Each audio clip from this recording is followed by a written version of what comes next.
क्या हेमंत सोरेन होंगे गिरफ्तार? कल्पना सोरेन क्यों नहीं बन सकती झारखंड की सीएम? पति की सीट से नहीं लड़ सकती चुनाव? ईडी अब तक भेज चुकी है 6 बार समन।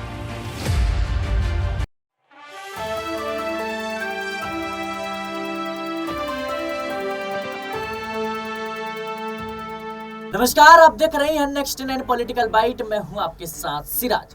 बात करेंगे आज हेमंत सोरेन की। जिस तरीके से उनके ऊपर लगातार अब ईडी की गाज गिर रही है, ऐसे में सवाल उठता है कि क्या अब 7वें समन के बाद भी अब ईडी उन्हें गिरफ्तार करेगी, क्योंकि सुर्खियां काफी ज्यादा बन रही है कि झारखंड के मुख्यमंत्री हेमंत सोरेन की गिरफ्तारी अब तय हो चुकी है। ऐसे में सवाल उठता है कि झारखंड की सत्ता कौन संभालेगा? आखिर हेमंत सोरेन की गिरफ्तारी होती है तो मुख्यमंत्री का पद है वो किसको मिलेगा? आखिर झारखंड का भविष्य किसके हाथ में होगा? क्योंकि आपको समझना होगा कि ईडी ने 7 समन जारी किया था और हेमंत सोरेन लगातार उसको नजरअंदाज करते हुए देखे गए। उसके बाद से अब ईडी उन पर बड़ी कार्रवाई करने के बारे में सोच रही है और जल्द ही उनकी गिरफ्तारी भी हो सकती है। ये खबरें तमाम राजनीतिक गलियारों में गूंजते हुए नजर आ रहे हैं, लेकिन इसी बीच अब झारखंड के मुख्यमंत्री की बात करें तो उनकी पत्नी कल्पना सोरेन का नाम आ रहा है। लेकिन कल्पना सोरेन का मुख्यमंत्री बनना कहीं ना कहीं आसान नहीं होगा, क्योंकि पहली बात तो वो विधायक नहीं है और दूसरी बात कि महाराष्ट्र हाईकोर्ट ने जिस तरीके से फैसला सुनाया था, कहीं ना कहीं उसके परिणाम भी भुगतने पड़ सकते हैं। साथ ही में जिस तरीके से उन्हें अब 6 महीने के अंदर किसी सीट से विधायकी का चुनाव जीतना होगा, यह भी एक बड़ा सवाल है। ऐसे में सवाल ये उठता है कि आखिर वह कौन सी सीट होगी जहां से वो चुनाव लड़ेंगी। इन तमाम सवालों के जवाब देने के लिए हमारे साथ आज के इस खास प्रोग्राम में दिनेश मौजूद है। उनसे जानने का प्रयास करेंगे कि आखिर झारखंड की सत्ता में इस समय हलचल क्यों तेज है। हेमंत सोरेन की गिरफ्तारी के बाद जो है किसके हाथ में झारखंड का भविष्य होगा?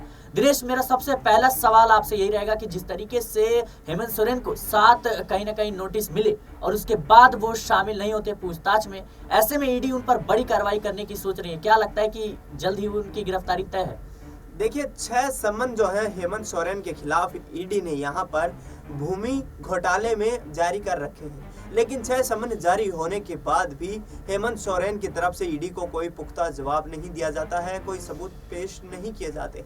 लेकिन अब ईडी ने जो 7वां समन जारी किया है और उसके आधार पर ईडी हेमंत सोरेन से अब पूछताछ करने के मूड में लग रही है। आपको बता दें कि पीएमएलए कोर्ट के आदेश के अनुसार हेमंत सोरेन से अब ईडी ने अपील की है कि वह जगह और समय खुद ही तय करें कि कहां पर वो मिलना चाहते हैं। ऐसे में सूत्रों के हवाले से खबर जो पता चल रही है उनका यही कहना है कि आगामी वक्त में यहाँ पर हेमंत सोरेन की मुश्किलें बढ़ती नजर आ सकती हैं, क्योंकि बाबूलाल मरांडी जो कि बड़े नेता है बीजेपी के झारखंड में, उनका कहना है कि जल जंगल जमीन खदान और कोयला बेचकर हेमंत सोरेन जो कि झारखंड के मुख्यमंत्री हैं, वो अपना जो खजाना है उसको भरने में लगे हुए हैं। और ऐसे में गंभीर आरोप उनके ऊपर लगे हैं और कहा गया है कि करोड़ों अरबों रुपए का घोटाला जो है हेमंत सोरेन की तरफ से किया गया है। तो हेमंत सोरेन की मुश्किलें यहाँ से बढ़ सकती हैं सिराज। और जिस तरीके से जो आपने उनकी पत्नी का जिक्र किया, कल्पना सोरेन, जो कि वहां पर मुख्यमंत्री बनाए जाने की खबरें तेज हो रही है, तो ऐसे में पावर ट्रांसफर एक अधिकार होता है और पावर ट्रांसफर के आधार के ऊपर हेमंत सोरेन की पत्नी कल्पना सोरेन वहां पर मुख्यमंत्री बन सकती हैं। लेकिन अब देखना यही होगा कि क्या पावर ट्रांसफर के वक्त तक उनको फ्लोर टेस्ट का सामना नहीं करना पड़ेगा, क्योंकि फ्लोर टेस्ट वो प्रक्रिया है जहां पर एक मुख्यमंत्री यदि अपनी पावर ट्रांसफर करता है तो उसके बाद कहीं ना कहीं विपक्षी दल जो है फ्लोर टेस्ट के लिए उनको जो है सामना करना पड़ता है और ऐसे में वहां पर बहुमत साबित करना भी एक बड़ी चुनौती हो सकती है। दूसरा, आपने जो सवाल किया कि क्या हेमंत सोरेन के खिलाफ ईडी बड़ी कार्रवाई कर सकती है, तो जी हाँ, बिल्कुल कर सकती है, क्योंकि ईडी के जो 6 समन भेजे गए उनकी तरफ से किसी भी समन का कोई पुख्ता जवाब हेमंत सोरेन की तरफ से नहीं किया गया। इसके अलावा उनको पूछताछ के लिए ईडी के दफ्तर बुलाया भी गया था, लेकिन हेमंत सोरेन ने तमाम उन जो नोटिस थे उनको दरकिनार करते हुए एक तरीके से अपनी जो अडिग रवैया था उस पर कायम रहे हैं वो, और आगामी वक्त में अब उनकी मुश्किलें बढ़ती नजर आ सकती हैं। जी बिल्कुल, कहीं न कहीं अब हेमंत सोरेन जो है उनकी मुश्किलें लगातार बढ़ती हुई नज़र आ रही हैं, क्योंकि आपको समझना होगा जिस तरीके से उनको अब 7वां समन जारी हो चुका है, ऐसे में जो है ईडी उनसे पूछताछ के लिए बुला रही है। लेकिन हेमंत सोरेन अभी तक जो है सारे समन को दरकिनार करते हुए नज़र आ रहे हैं, नज़रअंदाज किए हैं, और ऐसे में सवाल उठता है कि आखिर झारखंड का भविष्य किसके हाथ में होगा। लेकिन जिस तरीके से दिनेश कानून के मुताबिक जो है 6 महीने के अंदर किसी भी विधायकी सीट से उनको चुनाव लड़ना होगा, ऐसे में जो कल्पना सोरेन है उनके खिलाफ जो उनके सामने बहुत सारी चुनौतियां हैं। किस तरीके से आप देख रहे हैं?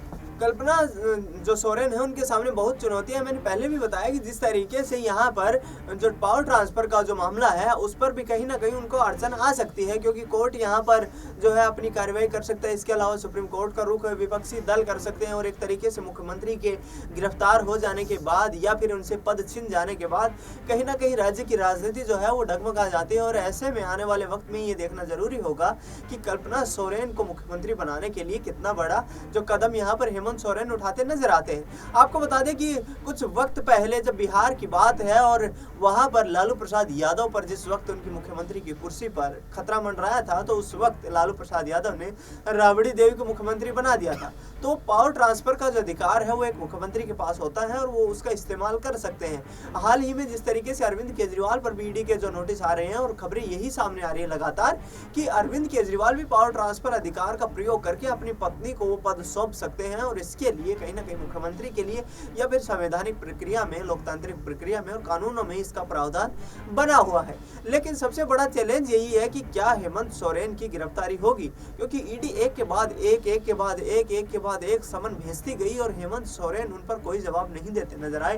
तो ईडी अपना सख्त रवैया अपना सकती है, और यहाँ से आने वाले जो 2024 के लोकसभा चुनाव है, यदि हेमंत सोरेन वहां पर गिरफ्तार होते हैं या सत्ता से बेदखल हो जाते हैं, तो फिर कहीं ना कहीं इंडिया गठबंधन में भी उनकी भूमिका पर जरूर सवाल उठेगा। क्योंकि झारखंड मुक्ति मोर्चा जो कि हेमंत सोरेन की पार्टी है, उनका वहां पर झारखंड में काफी बड़ा दबदबा माना जाता है और कांग्रेस पार्टी के साथ अभी मिलकर सरकार चला रहे हैं। तो ऐसे में कल्पना सोरेन की जो भूमिका है वो भी अब कहीं ना कहीं जो है ज्यादा बढ़ जाएगी, और यहाँ से हेमंत सोरेन हो सकता है कि पावर ट्रांसफर के माध्यम से उनको मुख्यमंत्री बनाने की कोशिश करते नजर आए। जी बिल्कुल, कहीं ना कहीं अब हेमंत सोरेन जो है वो लगातार फंसते हुए नजर आ रहे हैं। ऐसे में अब देखना दिलचस्प होगा क्या हेमंत सोरेन की गिरफ्तारी होती है या फिर जो है वो पूछताछ में शामिल भी होते हैं या नहीं। ऐसे में सवाल यह भी रहता है कि झारखंड के मुख्यमंत्री बनना कल्पना सोरेन के लिए कितना मुश्किल भरा होगा। ये आने वाले वक्त में ही इस पर जो है चर्चा हो सकती है। लेकिन जैसा कि हेमंत सोरेन लगातार अब फंसते हुए नजर आ रहे हैं, ऐसे में सवाल उठता है कि झारखंड के मुख्यमंत्री आखिर कल्पना सोरेन के लिए कितना चुनौती भरा होगा, क्योंकि आपको यह भी समझना होगा कि तमाम तरह की जो मुश्किलें हैं उनको सामना करना पड़ सकता है। और सोरेन की अगर गिरफ्तारी होती है तो इंडिया गठबंधन में कितना बड़ा ये झटका लग सकता है। आगामी लोकसभा चुनाव को देखते हुए कहीं ना कहीं हेमंत सोरेन की भूमिका एक अहम थी इंडिया गठबंधन में। लेकिन जिस तरीके से अब उनकी जो गिरफ्तारी की खबरें आ रही हैं कि अगर इस समन में पूछताछ में वो शामिल नहीं होते हैं तो उनकी गिरफ्तारी हो सकती है, और पूछताछ में क्या समीकरण बैठता है यह भी एक बड़ा सवाल है। फिलहाल के लिए इस रिपोर्ट में इतना ही। देश और दुनिया की तमाम खबरों के लिए बने रहे नेक्स्ट 9 पॉलिटिकल बाइट के साथ।